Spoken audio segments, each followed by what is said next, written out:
Hello, testing, testing, testing, testing.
Good morning.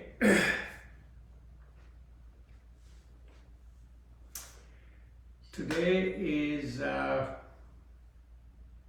Saturday, April 30th, 2022.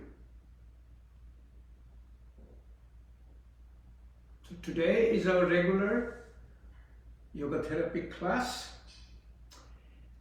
and the topic of discussion today is going to be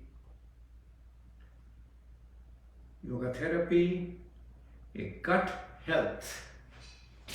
Gut health means gastrointestinal tract, and the gut health creating a well-being and vitality.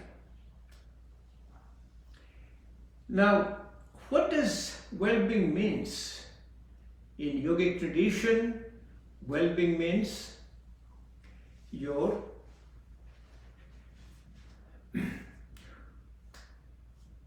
the absence of disease or treatment of a disease called roger chikitsha, and maintenance of health called shastho rokha. So in a state of well-being, we are disease-free, medication-free, enjoying a good quality life, and we are maintaining our health. That's our well-being. And vitality is the word we use for our immunity. When we have a proper immune system, we are going to resist all the disease, D-I-S-EASE, disease. So what does a immunity does? So we have two kinds of immunity. One is called a cellular immunity, which is called a T-cell immunity. Another is your called a blood-borne or called immunoglobulin, Ig immunity. So IgG, IgM, a different kind of antibody floating in the blood, creating our immune state. Let's see what happens when our immune system is low or down. When our immune system is low or immune system is weak, we develop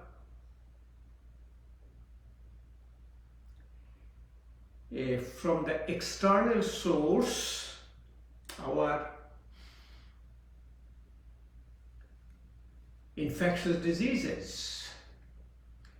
Like we get external source like present day, COVID-19, flu. A lot of external sources we have, but when the immunity is down, it cannot fight the infection, it creates infection. The immune system is good, it doesn't do it. From an internal source, which is called endogenous, when the immune system is low, endogenous disease is your cancer.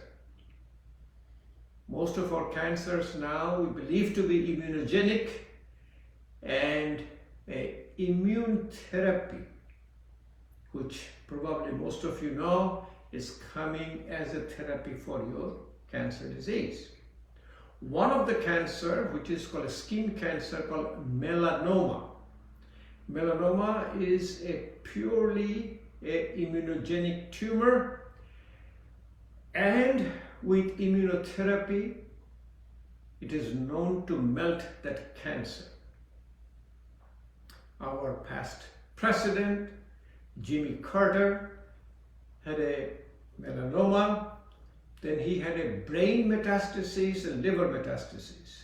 That means melanoma has spread to brain and the liver, and with immunotherapy, he is completely disease-free at his young age.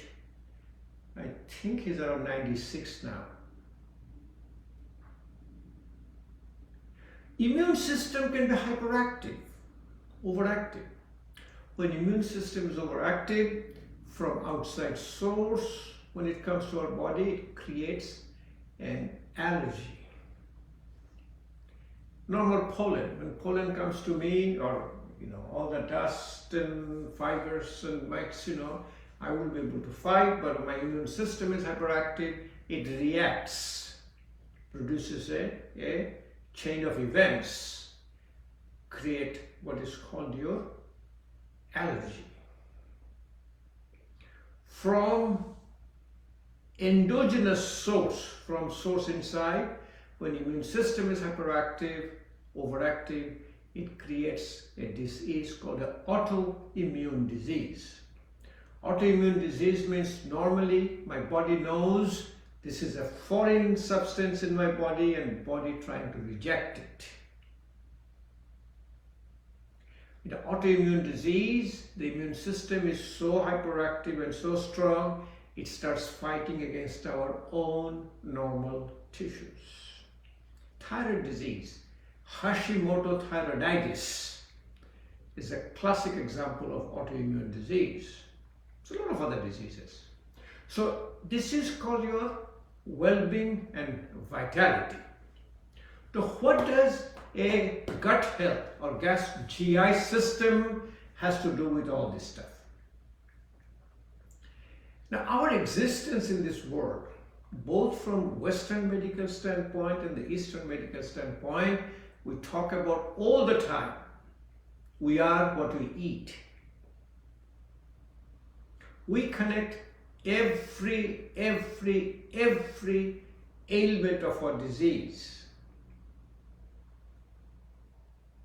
every chronic diseases or even acute diseases has been linked to our food and diet.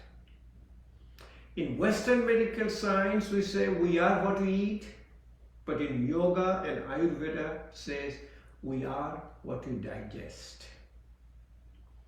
It's not the food.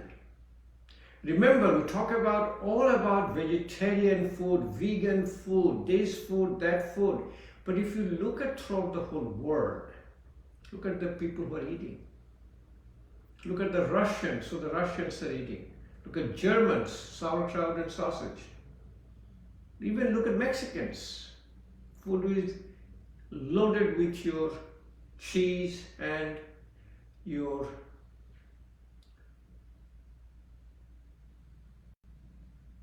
fat content.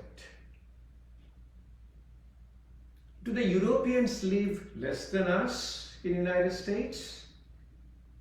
Mexican might be a little bit less, but they're still, the longevity is very high. European lives at least 4 to 6 years more than us.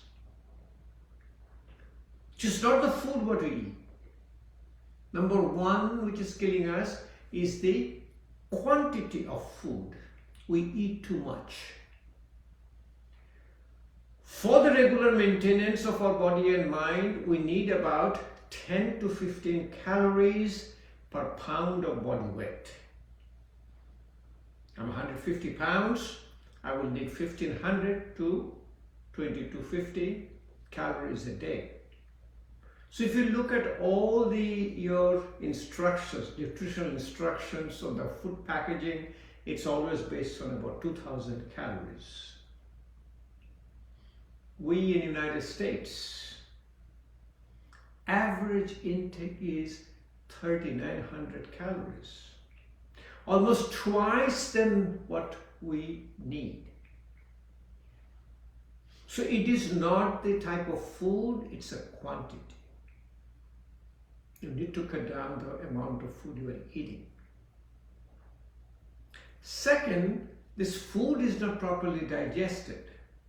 Digestion in the Western concept is really different than digestion in yoga and Ayurveda. In yoga and Ayurveda, the digestion is the conversion of the food through your five senses. We see, we hear, we smell, we taste and touch. Use five senses to digest your food. Use the 6 or 7 coloring of the fruits and vegetables. 7 coloring of the rainbows, vibgio, violet, indigo, blue, green, yellow, orange, red. Yoga and Ayurveda says if you take all the coloring fruits and vegetables, you don't need any trace elements. All the trace elements in our body, whether it could be molybdenum, whether it could be cadmium, whether it is zinc, even iron, everything comes from 7 coloring fruits and vegetables. Eat food with a 6 taste. Every meal should have a 6 taste. In West we have 4 taste: bitter, salty, sour, sweet. In yoga and Ayurveda we have 2 more called astringent. Astringent is when you put a food in your mouth gets puckered. And also called pungent. Pungent is a heat, like your chili pepper. So we have all the 6 tastes in your food. So the proper yogic digestion is using of the 5 senses, 6 taste, and 7 coloring fruits and vegetables. Then the whole gastrointestinal tract is supplied by parasympathetic nerve. Parasympathetic nerve is called calm and digest. So you activate the parasympathetic nerve. Yoga believes that by activating 5 senses, the 5 senses which are considered to be our mind. Mind is the content of our 5 senses. We hear, we see, we smell, we taste and touch. So these 5 senses, when it comes as a mind, that food creates your mind. People who understand Sanskrit, you might understand Jatha An Tatha Man.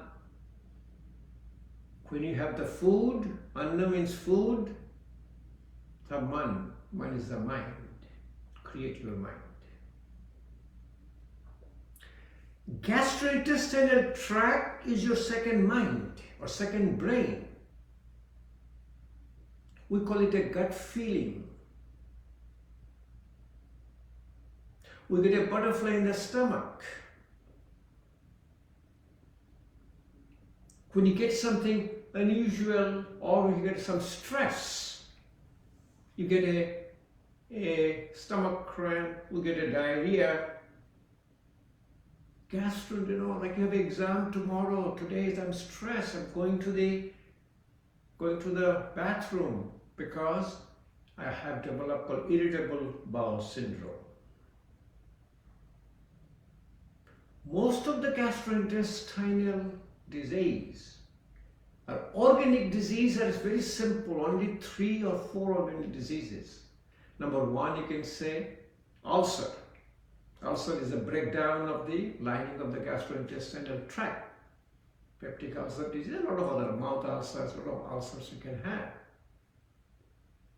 Second is the inflammation. Chronic inflammation like Crohn's disease, ulcerative colitis. These are also part of your inflammatory disease of the gastrointestinal tract. Finally, you have a tumor. You have a polyp in the colon, polyp in the stomach, or you have a cancer of the colon, cancer any part of the gastrointestinal tract, and rest of all the diseases in gastrointestinal tract are used as functional disorders. Starting from gastroesophageal reflux to irritable bowel syndrome, and you name it. Celiac disease, gluten sensitivity, you can name one after another. All are a functional disorder, and proper activation of parasympathetic tone, which is the outcome of the yoga practice, takes care of it.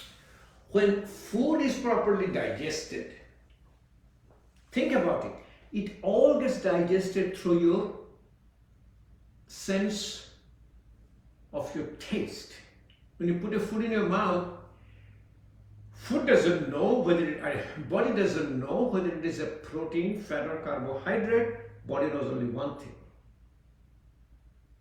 Whether it is sweet, is it sour, is it bitter, is it pungent or astringent, and based on that, body starts having a body's physiological response. So for example, you can say when you put a little bit of say pungent, hot chili in your mouth, and if you're not used to it, you'll say you're perspiring. Even you have a perspiring even in your scalp, in your forehead. When you put a bitter in your mouth, bitter is a strong stimulus for your digestive process. So for example, diabetes in yoga and Ayurveda is regarded as body cannot digest sugar. One of the therapy for diabetes is eating Kerala. Kerala is called a bitter gourd, or putting anything bitter in your mouth. Remember, you don't put it in a capsule form, you don't get a tablet form. There was a famous saying by the father of our modern medicine. The responsibility of a physician is to keep people as young as possible, as late as possible. We stay younger and late as possible. See, when you get older, we don't say older, we get mature. You develop same thing. We get an atherosclerosis, blockage of the blood vessel, we get a gray hair, we get an enlarged prostate. There's a sign of called aging process. But if this process starts early, it becomes a disease. So duty of our physician is to keep us young, disease-free and as late as possible, and also to help our community to stay medication-free as long as possible. There is no supplement. Body does not need a supplement. Body is a self-regulating machine. If you take all the vitamin C, if your body doesn't need a vitamin C, the vitamins will come out through your urine. So when you take a vitamin extra, you know what you are doing? You are creating an expensive urine. Body does need a complement. So when one of your ingredient is low, body will need that. If your body iron is low, if you put an iron-laden food, body will absorb iron. In some rare cases, body does. There is a called hemochromatosis from excessive iron intake. It happens in Africa. They cook in an iron container. But normally, if you put iron in the body doesn't need the iron, body is not going to absorb that iron. So there is no supplement, there is only complement.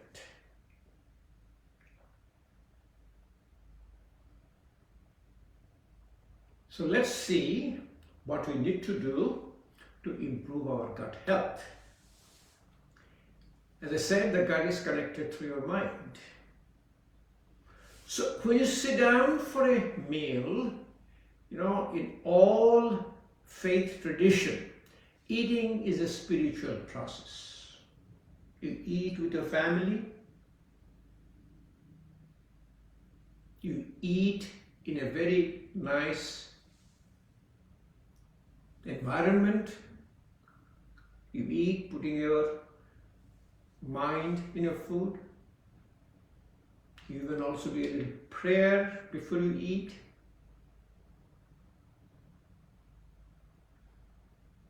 And then the state of our transforming our body when we have a disease, when you're rogi. People with rogi disease has a diet. In Ayurveda it's called a rogir potho. Rogi is the people who have a disease, potho is a diet. People who are free of disease, nirogi. Nirogi does what is called igniting your Agni, JATHAR Agni, the digestive fire. You ignite your digestive fire to stay disease free. And the yogi and the yoginis follow a daily routine called dinacharya to maintain proper digestive health. And finally, when food is properly digested, in yogic tradition, food converts into 7 tissues called SAPTA DHATU. Rasha Dhatu is a plasma, Rakta Dhatu is your red blood cell, Mamsa Dhatu is your muscles, Meda Dhatu is your fat, Osti Dhatu is your bones and joints, Majja Dhatu is your nervous tissue, Shukra Dhatu is your reproductive tissue, then produces substance which is called your OJAS. OJAS is your vitality. The OJAS is your immunity. 2 kinds of OJA, para OJA and apara OJA. One stays in the heart, which is the 6 drops. One circulates all over the body. I have one session called yoga therapy to improve your OJAS.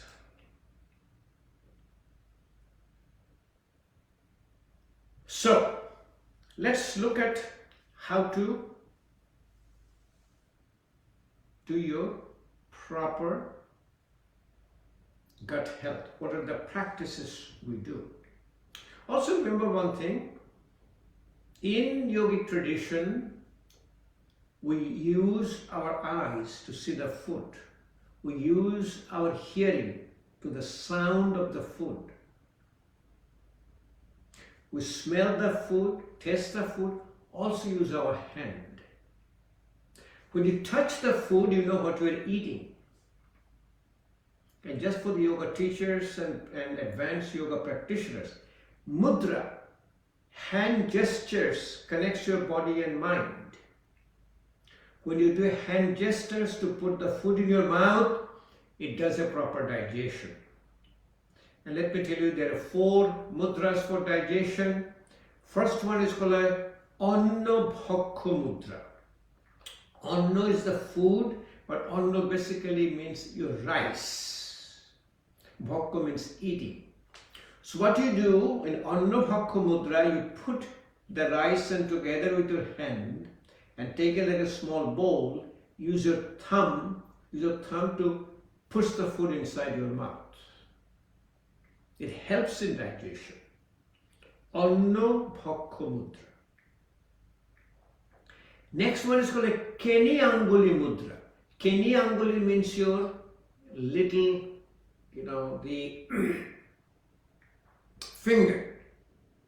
In Keni Anguli Mudra, you keep the little finger out, use other fingers to hold the piece of food and put in your mouth.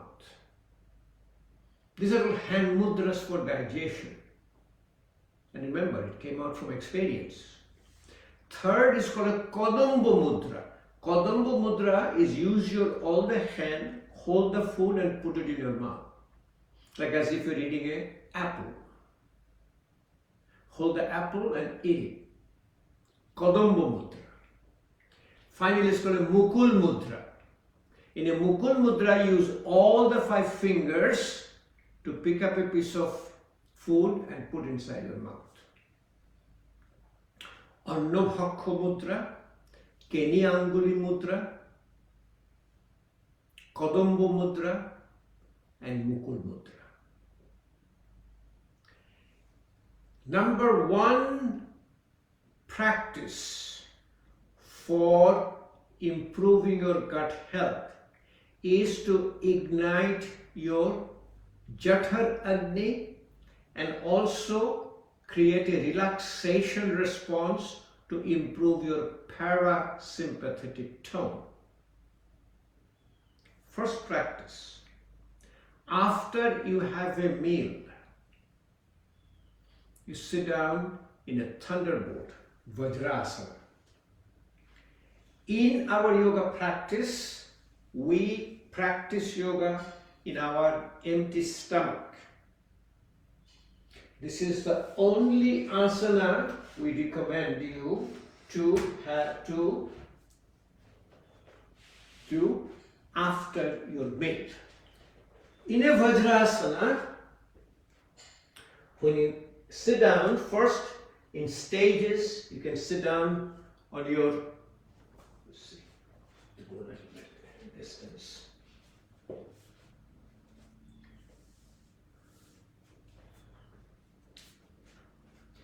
So you can sit down on your heel first and then slowly you can sit down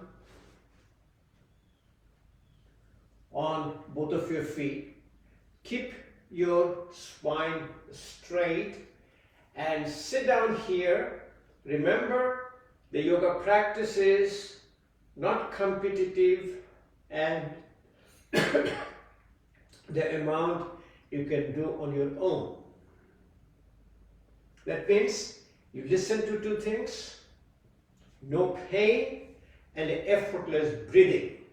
If you can sit down here without any pain and your breath is effortless. Every time people ask me a question, when do you breathe in, when do you breathe out? For a therapeutic yogic practice, you are practicing with your essentially effortless breath, like you can talk, you can sing, and this is your normal state.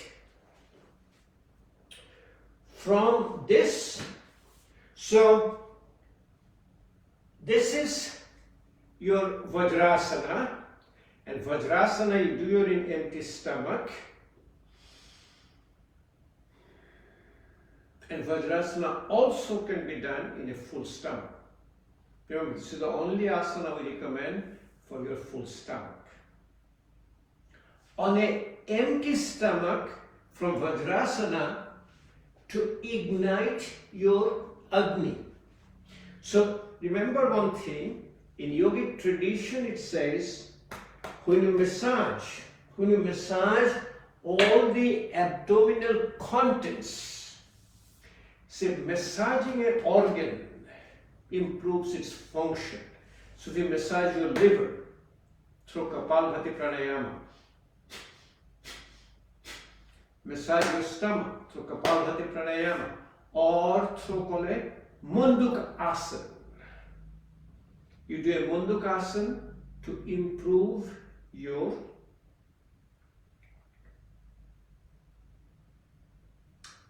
massaging and igniting your Agni. So in a Munduk Asana, you sit down in a Vajrasana, then take your hands, you can do hands like your Adhi Mantra. Put your thumb inside and close, put it at the level of a belly button, keep your spine straight, breathe out first, take a deep breath in, slowly stuck your stomach in and put your head down. How far? As far as your body will allow. What you're looking for, no pain and effortless breathing. When you come down in a posture where you can do effortless breathing, like me, I'm talking, I'm breathing, you stay here between 5 to 10 breaths. Very, very important concept. So in therapeutic yoga, you want to be in the posture maximum period of time, but completely effortlessly. If you make an effort, the parasympathetic activation goes away. So always remember this. It's an extremely important phenomenon. Vajrasana, Mundukasana, and then also the Shashankasana, rabbit pose. Same posture, put your hands all the way down, put your head down. When you put your head down, all the way down. And again, staying there between 5 to 10 breaths will create the relaxation response.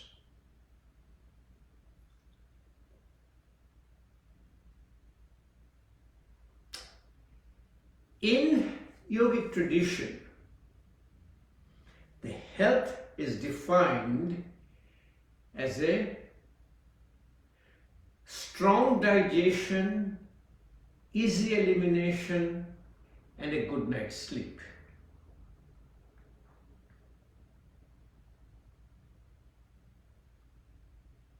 Actually, we learn this thing from looking at our babies. A healthy baby, what does a healthy baby do? Eat, poop, and sleep. If they do anything else, something is wrong with them. So for strong digestion, yoga gave us 5 asanas. It is called your igniting your JATHAR Agni, igniting your Agni. Proper elimination, yoga gave us also another 5 asanas called Shankha Prakshalan. Shankha is your conch shell. It's a metaphor of your intestine. Prakshalan means cleansing, cleansing of your intestine. And from a good night's sleep, we have ways to the asanas called Supta Baddha Konasana, laying down, closed angle like the way baby sleeps, and the yogic sleep on the left side so that your inferior vena cava can drain all the blood and your right nostril is open. I have done all these things, I have all this in your YouTube channel. If you're interested how to sleep, how to do the Ignite JATHAR Agni, how to do the Shankha Prakshalan, these are all there. So for gut health, you also need to do a few things. The first thing for the gut health you do, when you wake up in the morning, you do what is called a Ushapan.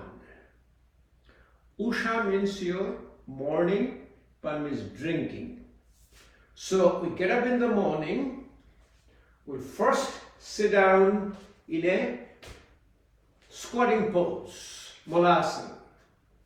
In a Malasana, look at that, it is a purely a relaxation response. The feet is relaxed, and actually if you're practicing with me, try. And if you cannot come down here, remember, in stages, impossible become possible. So what you will do, if you're going to come down, you get up and start coming down. If you can come down here, stay here. Hold on to something. Come down here, hold here. But stay where you are. And longer you stay, the neuroplasticity sets in, and you will be able to sit down in a Malasana, squatting pose. In a squatting pose, we get a glass of water. Generally, we take it in the room temperature. We take in the room temperature. We generally keep a glass of water on our nightstand, so we can drink in the morning. And when you drink, take the water, drink in a gulp. Gulp means you drink one gulp, two gulp. When you drink, it starts your peristalsis process. It starts contracting your intestine. Take about a couple of glasses. When your stomach gets stretches, it creates a phenomena called gastrocolic reflex. When the stomach stretches, it starts contracting your colon. And sitting in this posture, if you see, my pelvic floor is relaxed. My anorectal area, the area between your rectum and the anal canal, there is a kink. That kink helps us from our incontinence. Like normally, our stool doesn't come out. But sitting in this posture, it is straight and easily stool will come out. So drinking water, starting peristalsis, the gastrocolic reflex, and then I sit down relaxation. You put your hands, separate all the fingers, hand get relaxed. Do your wrist, called Moniband Naman, wrist gets relaxed. Put your elbow inside, other elbow inside, slowly bring it close to you. Close your eyes, keep your spine straight. Breathe exhalation longer than inhalation. Within a few minutes, you will have an urge for a bowel movement. And you do the bowel movement. The first bowel movement in the day, get rid of all the retained stool in the colon, is the first sign of health. It's a wonderful practice. All of you should do it. Ushapan. And first bowel movement in the morning. If you have a problem in the bowel movements, you can do what is called the Shankha Prakshala. 5 asanas. One of the asanas is called the Udar Karshan Asana. Udar is your stomach, Karshan is a massage. Massaging your stomach asana, or it's also called a Shankha Asana. From Shankha Prakshala. In your squatting pose and Malasana, take your right knee, put it in front of your left foot. Take the left hand on the left knee, Push it towards your right side. Keep your spine straight and slowly twist your body to the left. You are churning your gastrointestinal system and also igniting your Agni, JATHAR Agni. Remember staying here, I'm talking, I'm breathing, I'm totally effortless. Shankha Asana or Udar Karshan Asana. Same phenomena on the other side. Your left foot, left knee in front of your right foot.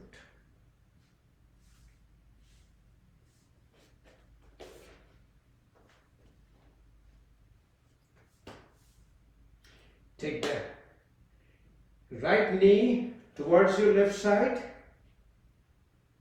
Keep your spine straight.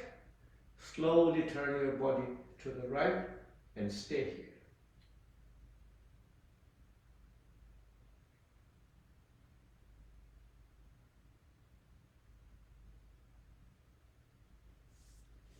Shankha Asana or Udar Karshan Asana.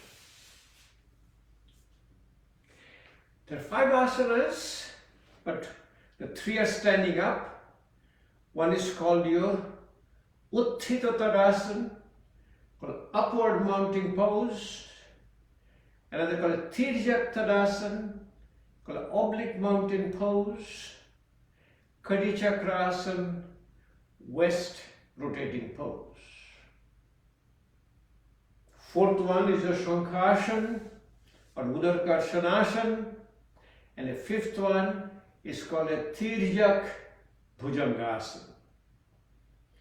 That is called the oblique cobra pose. Oblique cobra pose, you do on your laying down on your stomach, you do a cobra pose first. So let's see if we can see you.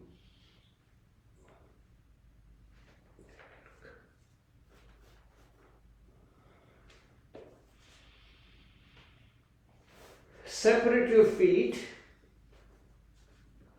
hands on both sides, slowly get up into it, slowly try to get up into a cobra pose.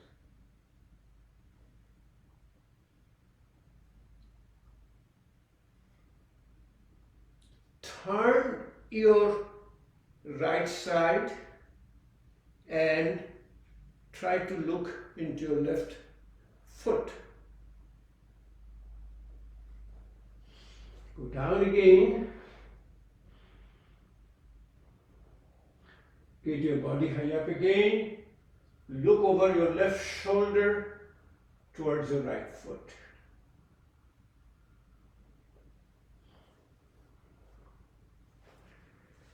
Tirjak Bhujanga Asana. Tirjak Bhujanga Asana is your one of the asana for your Shankha Prakshala. Put this. Stay here.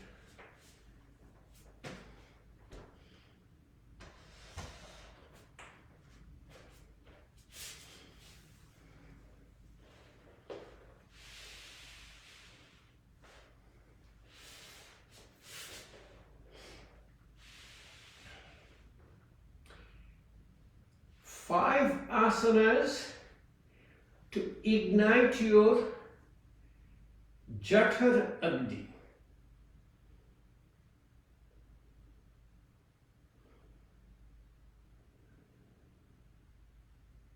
We did sit down, get up, lay down, so do all the asanas. So let me go over with you, and if you have to practice with me, it'll be great.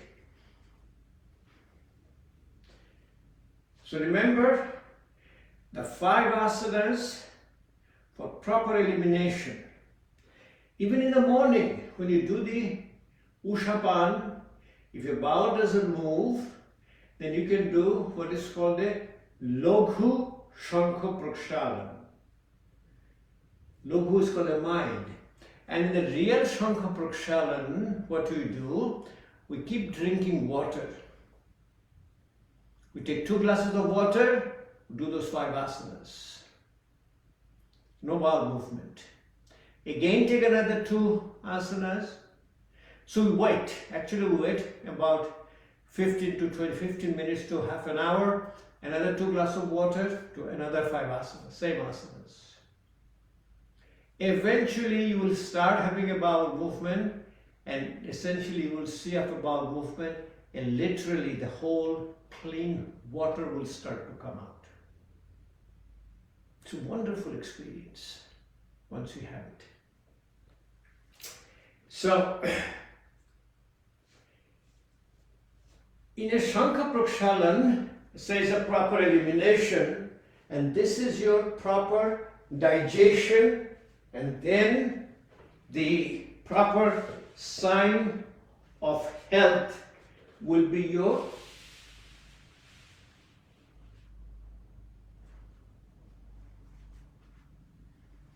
proper, good, dreamless sleep. Strong digestion, easy elimination, and good night's sleep. So when you are laying down, when you lay down, be sure that your head comes down slowly.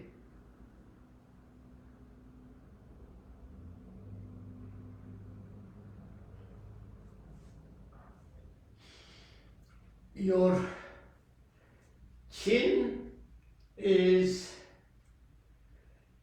lower.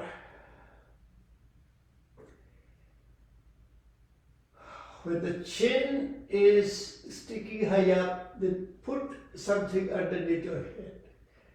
Put a small pillow to keep your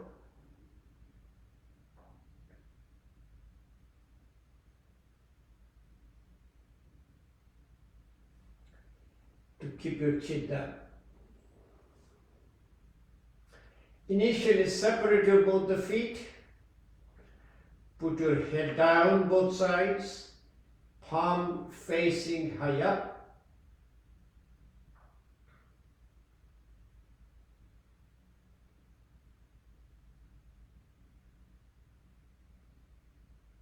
Very nice way to first start your sleep. We'll show it to you how to do the sleep for proper gut health. Remember, your digestion is totally connected to your sleep. If you don't sleep well, the food is not going to be digested, and the food is not digested, it produces a toxin called ama, A-M-A, ama.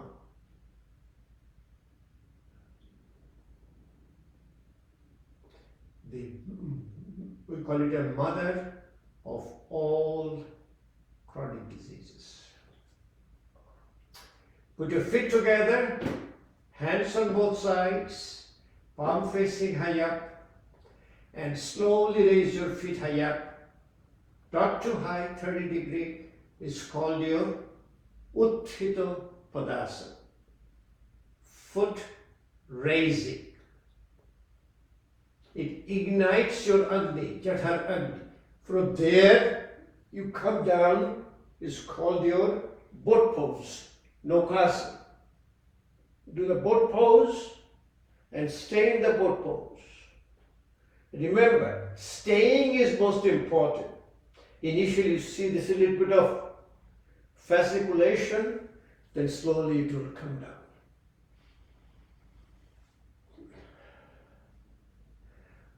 Feet raising, Utthita Padasana, boat pose, Nokasana, Pavan Muktasana. Hold on to one knee, bring it up, slowly touch your nose and the chin in front of you.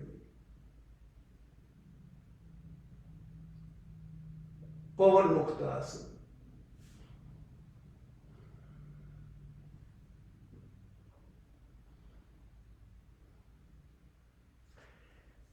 Other foot, other knee, Pavan Muktasana.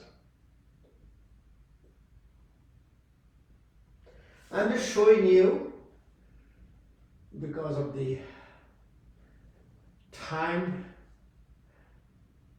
but you should stay in the asana at least 5 to 10 minutes if you can do it effortlessly with the effortless breathing and no pain. Then you can take both the knees together, bring it up. Pavan Muktasana.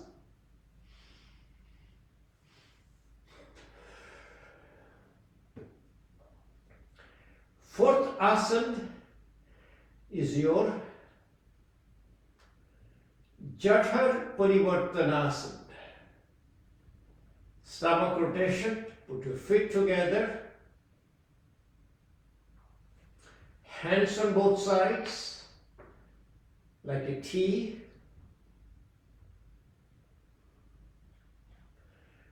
Look in your left hand and put down your both the feet on the right hand side all the way down to the floor.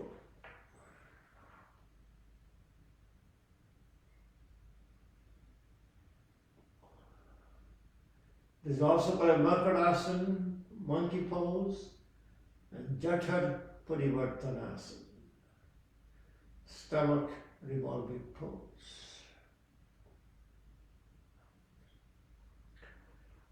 We do balancing practice.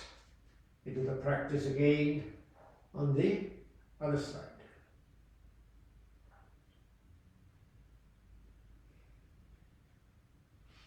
Look into your right hand and drop both the knees to the opposite side on the left side.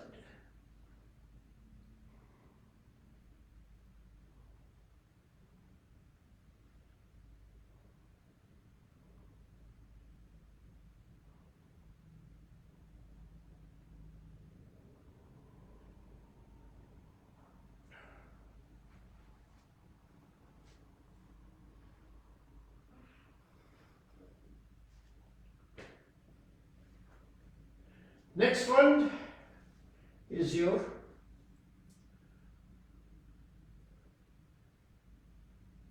bridge pose, Setu Bandha Asana. Separate your feet, put your hands touching back of your hip.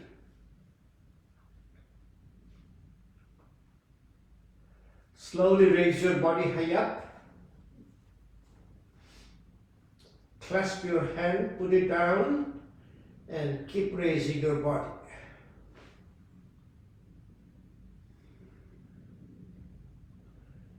When you can raise your body high up enough to check your balance, see if you can stay 1 foot. Raise 1 foot high up, drop it down. Raise the other foot high up.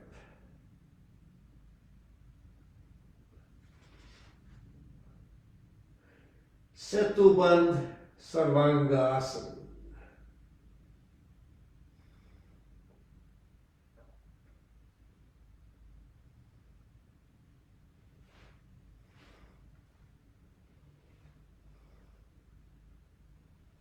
Children love to do this.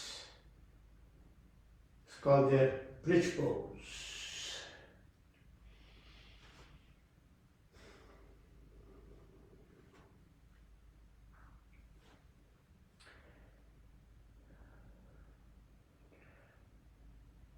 Finally, Pada Mushtika Asana. Hold onto your right foot, bring it up. See if you can touch it to your forehead.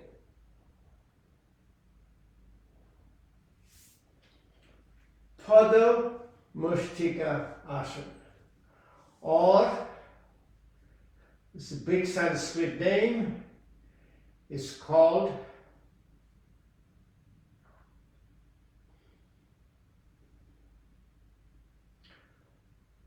Pada Nashika Asana. Take your foot, slowly bring it close to your nose, then touch it to your forehead.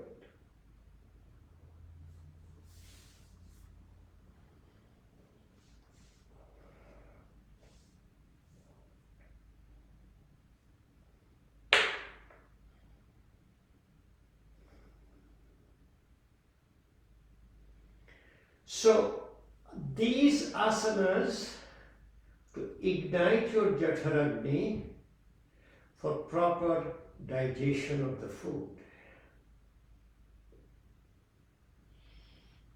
Other asanas I show you, except the one standing high up, those are called asanas, part of your course, Shankha, Prakshalam. Now, I'm showing it to you how to fall asleep. Remember, we call it a gut health. Remember, the gastrointestinal tract has more neurotransmitters than the brain itself. It has more polypeptides than your brain itself. This is the brain, whole gastrointestinal tract. Without a good sleep, food is not going to be digested.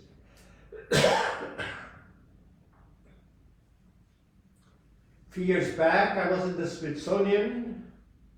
We had a whole day of session. I was one of the guest speakers, and after our lunch, I was invited to do a practice called pranayama for digestion. What we'll do in the next session, we'll practice pranayama for proper digestion. So proper good night's sleep, there are two people who sleeps very well. First one is the babies. Babies will sleep, eat and poop, and the yogis.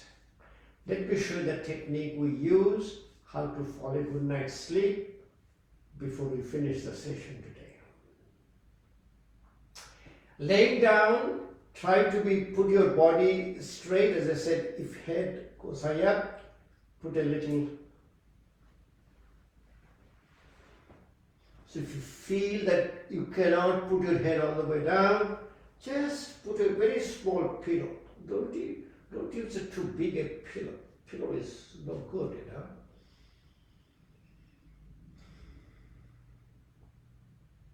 If you say baby, how the baby is falling asleep, sleep like a baby. Baby will put both the feet together and they will sleep like this. This is called Supta Baddha Konasana. If you have an issue supporting your knees here, again, you can take a little pillow or support, put it on one side as a support. Or you can use two of them. You can put two on both sides, like here. Take both two pillows and put both the sides. Sleep like this. Use your hand for relaxation. Remember, more and more you relax, better and better you sleep.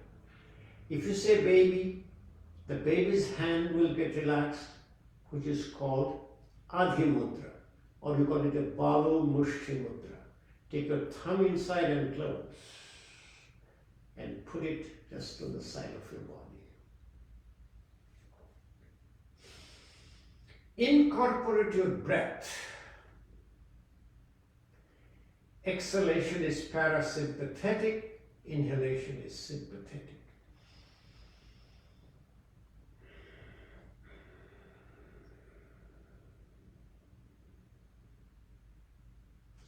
Exhalation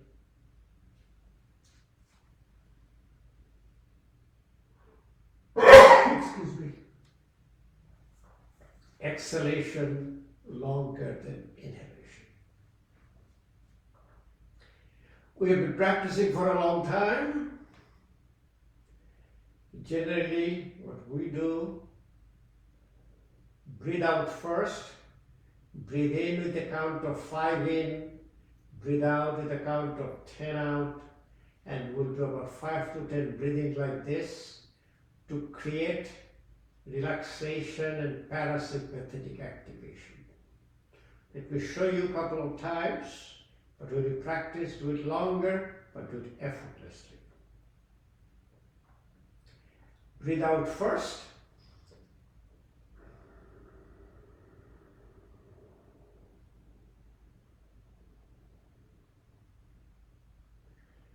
Breathe in with a count of 5 in.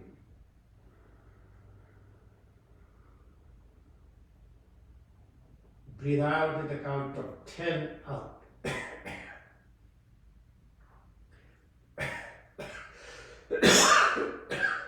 Excuse me.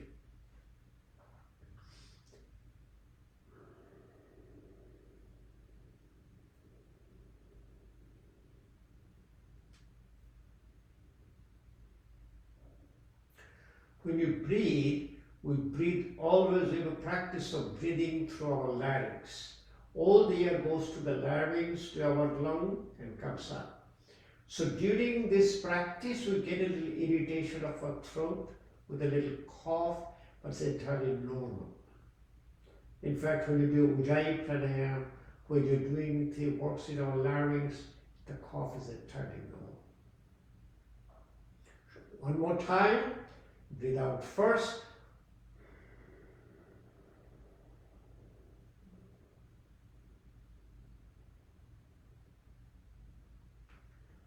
Breathe in with a count of 5 in.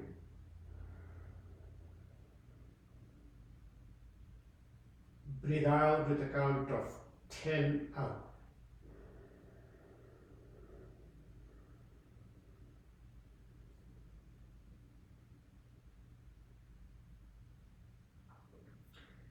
We'll do it about 5 to 10 times. Immediately we feel your body starts to relax. In a deep sleep, your whole body gets relaxed. In a deep sleep, your body core temperature comes down. I'm still in the same asana when the baby sleeps. Supto Bodho Kurasana.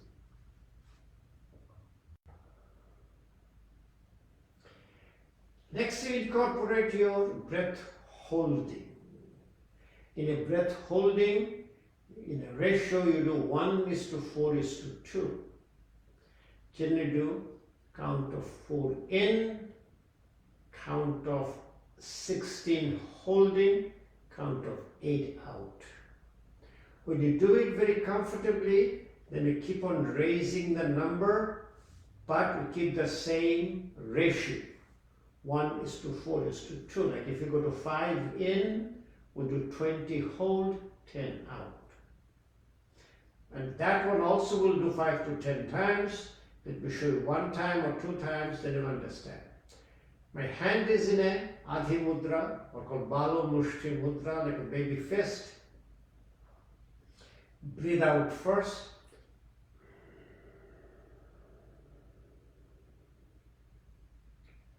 Breathe in with a count of 4 in.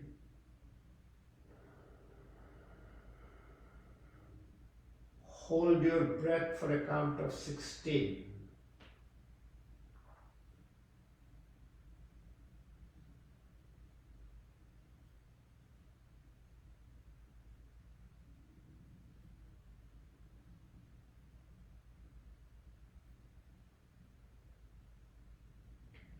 Breathe out with a count of 8 out.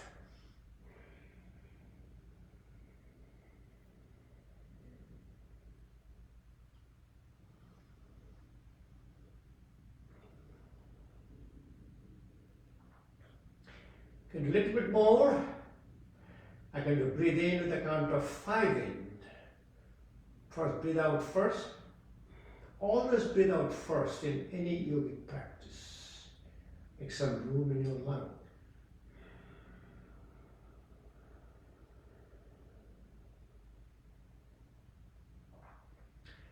Breathe in with a count of 5 in. Hold your breath for a count of 20.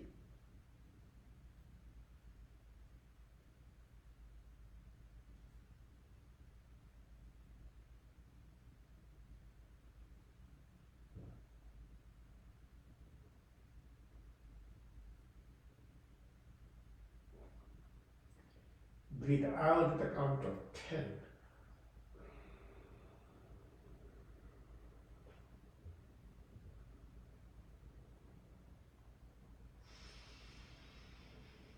Continue these 5 to 10 minutes. You will see the sleep is going to come. Sleep has a lag time. When you go to bed, you sleep between 10 to 30 minutes. If you fall asleep before 10 minutes, you are sleep deprived. So you didn't have enough sleep last night. If you cannot fall asleep after 30 minutes, you are having insomnia. Sleep has a 2 cycle, REM for rapid eye movement, when the mind is still active, and it's called a non-REM. Non-REM is called a deep sleep. Non-rapid eye movement sleep has 4 stages. Stage 1, stage 2, stage 3, stage 4. REM sleep is about 25%, non-REM sleep about 75%. Stage 1 and stage 2 is about 50%, stage 3 and stage 4 is another 50%. So if you sleep about 6 hours, 4.5 hours will be your non-REM sleep. So for a deeper sleep, you generally need about 2 and 2.5 hours of sleep. So it is not the quantity, how long you sleep, it's the quality of your sleep. It's a deep sleep.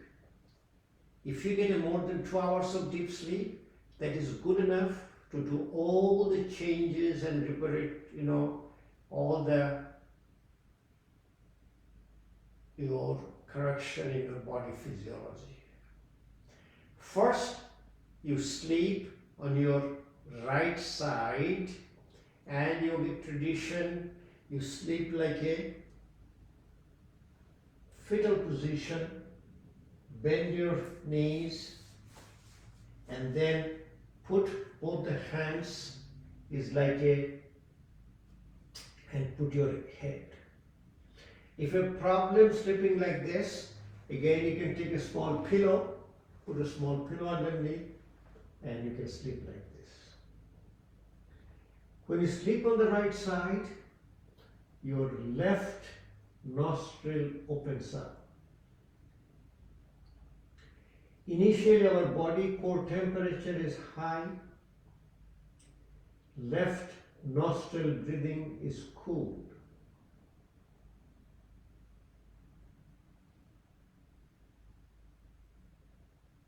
Chandra Nada, parasympathetic cooling. Remember, whole yoga practice is a balance. It is balancing the inner heat. After a while, when you are ready for your deep sleep, in a yogic tradition, you sleep on your left side. Bend your knees like here, your fetal position, put your hands, head on a folded hand. If you have a problem doing it, you can always use a small pillow and put your hands on the side, head on the small pillow. Close your eyes and fall asleep. Multiple reasons how to get a good night's sleep, and we have been sleeping like this for a long, long time. Our main blood vessel, channel which carries the blood to the heart, called inferior vena cava, is on the right side next to our aorta. It's a low pressure system. If you sleep on your left side, all of your intestinal contents are going to be laying on your left side, and the inferior vena cava is free of any pressure from outside. Venous return gets better. It is called increase in the preload of the heart, a relaxation response creates called reduction in the afterload. When the heart contracts against resistance called afterload. Increasing in the preload and reducing the afterload improves the cardiac performance and function. Laying on the left side, right nostril opens up. Right nostril is a heating. Right nostril is your Suryanari, sun energy. When you are in a deep sleep, your body core temperature comes down. And breathing through the right nostril balances that low body core temperature. When you lay on the left side, right nostril opens up. When you lay on the right side, left nostril opens up. With a day-to-day practice, when you see if you have a less blood flow through one nostril, lay on one side, it will open up. Another way is called a yogic stick. You can put a yogic stick under your elbow or under your armpit, and opposite nostril opens up. So this is the way you'll fall asleep. You'll have a wonderful good night's sleep. You don't need an alarm to wake up. You sleep, go to bed around 10 o'clock, wake up between 4 to 6. We generally wake up between 5:30. When you have a nice good sleep, no alarm is needed. When you get up, straighten up your right foot first, support yourself, and slowly get up and sit up. When you get up, try not to go down very quickly or fast. You sit down, relax a little bit, let your whole body balances with the environment. We call it a 90-second rule. You sit down 30 seconds.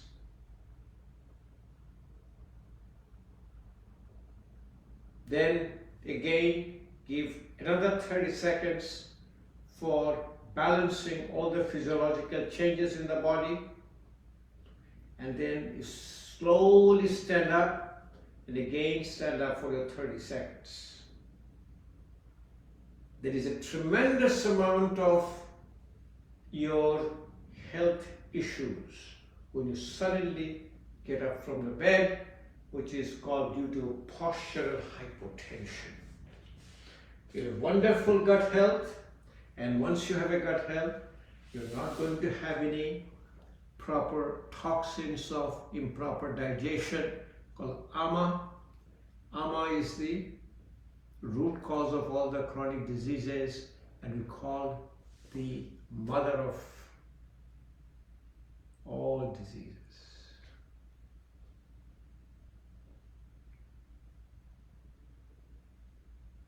Brain and gut is connected, called a brain-gut connection.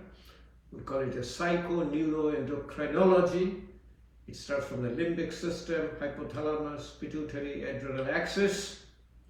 And gut health is only possible when you use all the 5 senses, 6 taste, 7 coloring fruits and vegetables.